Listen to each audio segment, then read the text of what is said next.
ज्ञान अंजन घुर दिया, अज्ञान अंधेर बिना। हर कृपा ते संत भेटिया,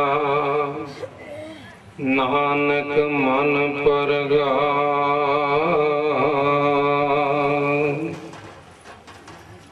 सतगुरु नाम बाणी दे निधि जुग जुग अटल, चबर छत्र दे मालिक, धन धन सतगुरु श्री गुरु ग्रंथ साहिब जी महाराज जी दे पावन स्वरूप नाल जुड़ते होया आत्मदर्शी महापुरख संत बाबा दलेर सिंह जी महाराज दे सालाना याद विच और समुची साध संगत जुड़ रही है, आ रहे ने, जुड़ते जा रहे ने। ते साडे खालसा पंथ दे शिरोमणी सिंह साहब ज्ञानी जोगिंदर सिंह जी जथेदार श्री अकाल तख्त साहिब पुजे हुए सुशोभित हैं।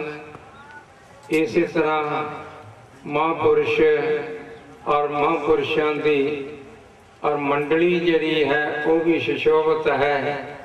और इसलिए प्यारी साध संगत जी प्यार नाल ही कह दियो, वाहिगुरु जी का खालसा वाहिगुरु जी की फतेह। और ज्ञान ऐसी चीज है, असी इनू किताबां दा विषय बना के बैठ गए, चाहते हाँ कि किताब पढ़ ली ज्ञान हो गया। और ये ज्ञान एक ऐसा अलौकिक विषय है, पर किसी पारस दी शोध दे नाल ही तांबा सोना ही बनता है। इस वास्ते किसी पूजे की शोह नाल आत्म तत्त हिरदे विच पैदा हो जाता है, बिना शोह तो हुंदा नहीं है।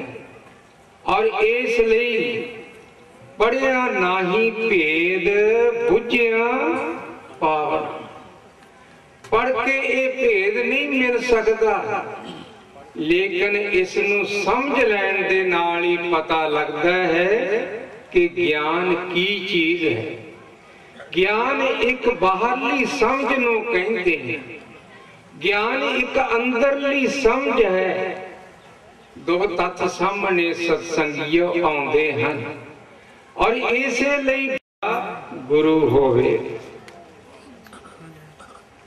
सारे कहण लगे किवें ज्ञान कर सकते हैं, वो बहुत सारे किताबां दे घोटे हुए मसलियां नूं सौण लगे, तसल्ली नहीं। ज्ञान तो सरूर पैदा कर दिंदा है, ज्ञान आत्म लर्जा पैदा कर दिंदा है।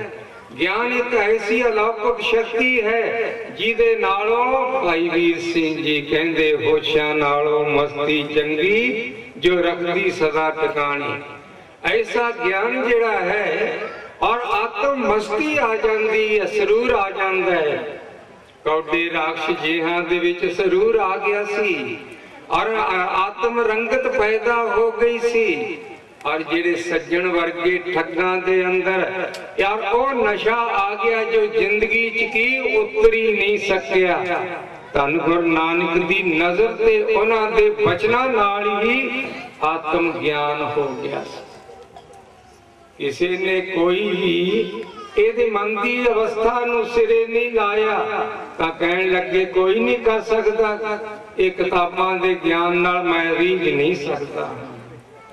तां उस समय क्या चंगा फिर इउं करो पंडितो विद्वानों, मेरी हिरासत विच तुसीं उन्ना चिर रहोगे जिन्ना चिर तुहाडी श्रेणी विचों कोई आके ज्ञान नहीं कर सके। ਤੁਹਾਨੂੰ ਖਾਣ ਪੀਣ ਦੀ ਸਹੂਲਤ ਹੋਏਗੀ, ਹਰ ਤਰ੍ਹਾਂ ਦਾ ਮਸਲਾ ਹੱਲ ਹੋਵੇਗਾ, ਲੇਕਿਨ ਕਿਸੇ ਬਾਹਰਲੇ ਨੂੰ ਮਿਲ ਨਹੀਂ ਸਕੋਗੇ। ਚਾਰ ਦੀਵਾਰੀ ਵਿੱਚ ਜਾਂ ਮੇਰੀ ਸਭਾ ਵਿੱਚ ਸੱਦਿਆਂ ਹਾਜ਼ਰ ਹੋਵਾਂਗੇ। ऐसे समय पे सत्संगियों उस मौके पर एक पूरे 8 साल गुजर गए, जिन्हां दे भाग चंगे जागने सन, और वो भी उस मौके ये छुटकारा पाउना लोचदे ते कहंदे कोई मिल जाए चंगा पुरुष। और उस घर दे विच खास करके जेड़े मिलिया है ओदा एक बाप भी कैद विच बड़ा विद्वान सी आया होया, और उस मौके पर वो आया, राजन मैं ज्ञान करदा, सभा विच आके बैठ गया ते सारे पंडित विद्वान हसन लग गए।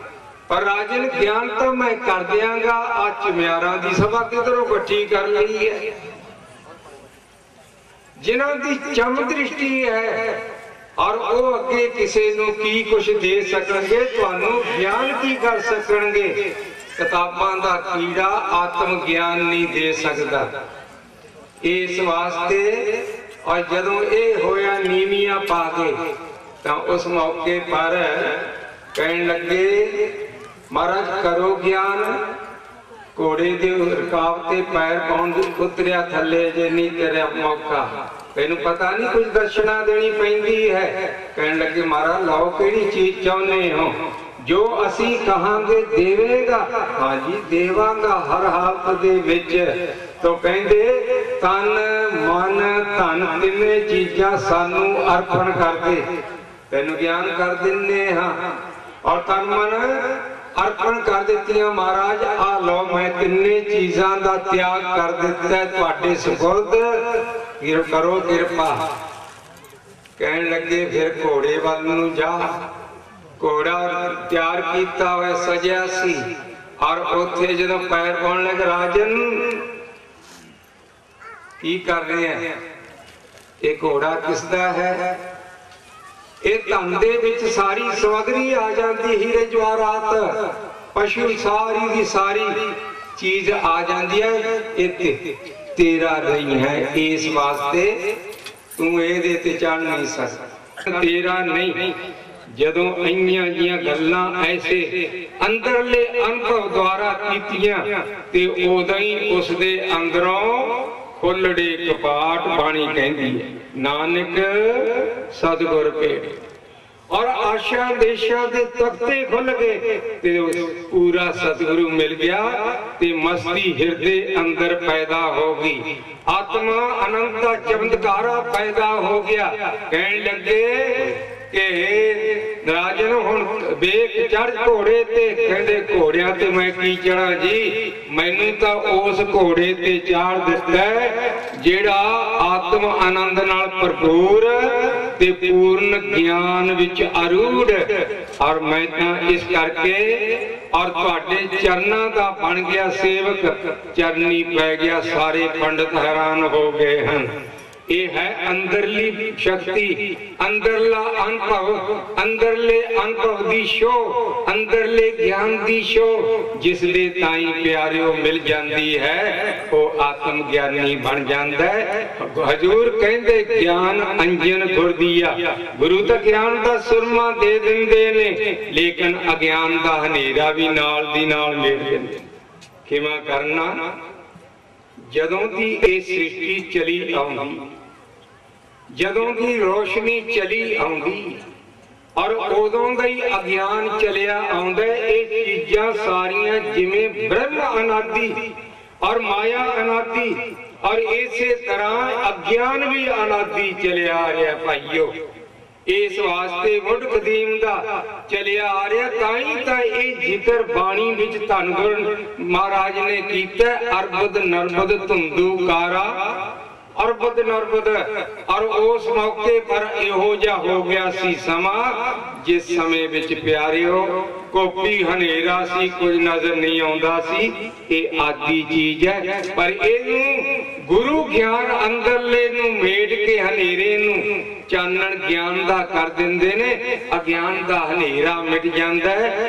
हर किरपा ते गुर भेटिया, वाहिगुरु दी किरपा हो जाती है ते गुरु दी प्राप्ति, गुरु ज्ञान दिंदा है और नानक मन प्रगार। आत्म ज्ञान दा चानण हिरदे विच हो जाता है ते फिर मोक्ष पद प्राप्त कर लैंदा है। इसलिए समा इन्ना ही है प्यारिओ, ताकि खास करके मैं अंत में कह दिया महापुरुषों की सालाना याद दे विच और तुसी गुरु वाले बन के खंडे की पावल प्राप्त करके और आज जितने भी ऐब अपने अंदर आ रहे, मैं पहला भी स्टेजा ते इहो ही कहा करदा हाँ, आशेपा कराउणियां और कानून हत्या कर लेनी और ये माइया अपने बच्चे जम्मे नूं भी आप त्याग के परे हो जाए। और इस तरह की ये समगरी इहदे नाल नशियां दा सेवन, हर प्रकार का नशा जिहड़ा है ना वो किसी तरह भी योग नहीं है। इन्हां दा तिरस्कार करो ते केवल खंडे दा अमृत छक के गुरु वाले बनो। सतगुर बाझों गुर नहीं कोई, निगुरे का है नाम होरा। भाइयों मैं अपनी जिंदगी दे विच मास, शराब, आंडा, चाह मैं नहीं अजे वरतियां की इन्हां दा स्वाद रस कस हुंदा है, लेकिन तुसी कुछ अपराला करके क्यों नहीं इस पासे दा जीवन बना लेंदे। इहदे विच आनंद है, सुख है, सदा दी प्रसन्नता बनी रहिंदी है। इस वास्ते तो अगला प्रोग्राम श्रवण करो, महापुरुषों की याद जुड़ के ते महापुरुषों के पाए पूर्णिया ते चल के जीवन के पक्ष नूं उजाला करो। इन्ने लफ्ज़ प्रवान ते उच्चारण करो। वाहिगुरू जी का खालसा, वाहिगुरू जी की फतेह।